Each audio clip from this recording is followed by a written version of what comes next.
নদিয়ার জগদ্ধাত্রী মন্দিরকে কেন্দ্র করে এক ঐতিহাসিক কাহিনী আজও জীবন্ত। বহু গবেষকের মতে সারা বাংলায় জগদ্ধাত্রী পুজোর সূচনা হয়েছিল এই হরিপুর মন্দির থেকেই। আনুমানিক 500 থেকে 700 বছর আগে এক ঋষির স্বপ্ন থেকেই শুরু হয়েছিল জগদ্ধাত্রী দেবীর মূর্তি গঠনের প্রক্রিয়া। মন্দিরের পুজো ও ইতিহাসকে ঘিরে আজও রয়েছে নানা কাহিনী, কিংবদন্তি এবং ভক্তদের অগাধ বিশ্বাস।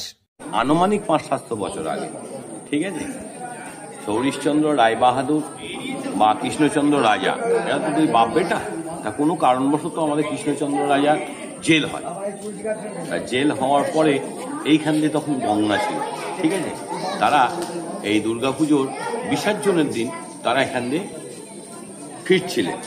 তা দেখছিলেন যে দুর্গা ঠাকুরগুলো বিসর্জন হচ্ছে, আর মনে মনে ভাবছেন এবছর দুর্গাপুজো করতে পারলাম না, মা তোকে আনতে পারলাম না, বড়ই খারাপ লাগছে। কৃষ্ণচন্দ্র রাজা স্বপ্ন আচ্ছন্ন হয়েছে, মানে ঘুমে আচ্ছন্ন হয়েছে। স্বপ্নে তখন বলছে, দেখ তুই তো আমায় এই মাসে আনতে পারলি না, আমি পরের মাসে তোর দেশে প্রতিষ্ঠিত হব। পুরাণ অনুসারে কৃষ্ণনগরের রাজা কৃষ্ণচন্দ্র একসময় বিশেষ কারণে কারাবন্দী হন। সেই সময় দুর্গাপুজোর বিসর্জনের দিনে তিনি গঙ্গার ধারে দাঁড়িয়ে দেখছিলেন দেবী দুর্গা প্রতিমা বিসর্জন হচ্ছে।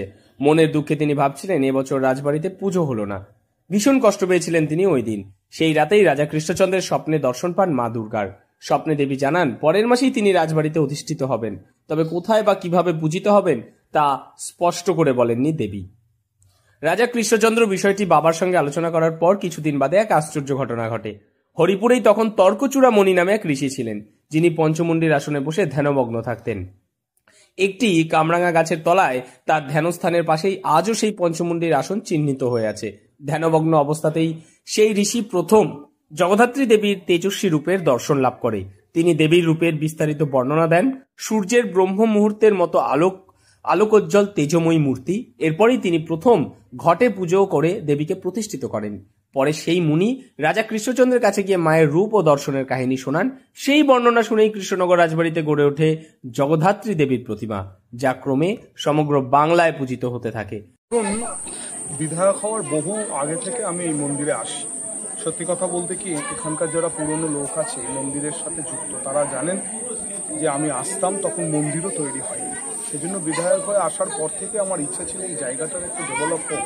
কারণ ভারতবর্ষের ইতিহাসে, বিশেষ করে আমাদের শান্তিপুর ইতিহাসে ব্রাহ্ম শাসন জায়গাটা একটু অবদান আছে। জগদ্ধাত্রী পুজোর দিন এলে বোঝা যায় কত হাজার হাজার মানুষ এখানে আসে।